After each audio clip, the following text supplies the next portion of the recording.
Ipinag-utos na ni PNP Chief Police General Romel Francisco Marbil na muling buksan ang investigasyon sa pagpaslang kay dating PCSO Board Secretary Wesley Barayuga noong 2020.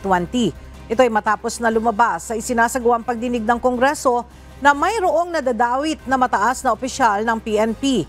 Ang Criminal Investigation and Detection Group o CIDG ang inatasan ni General Marbil na manguna sa isasagawang investigasyon at magsagawa ng re-evaluation sa lahat ng mga ebidensya at maging sa mga naging testimonya ni Lieutenant Colonel Santi Mendoza sa Kongreso. Sinabi pa ni Chief PNP na layon na gagawing re-investigation na malaman ang katotohanan kung sino ang mga nasa likod ng nagpaspaslang sa PCSO official. Tiniyak din ni Chief PNP ang transparent na investigasyon at pagsasampa ng kasos kung sino man ang mapatunayang nagkasala.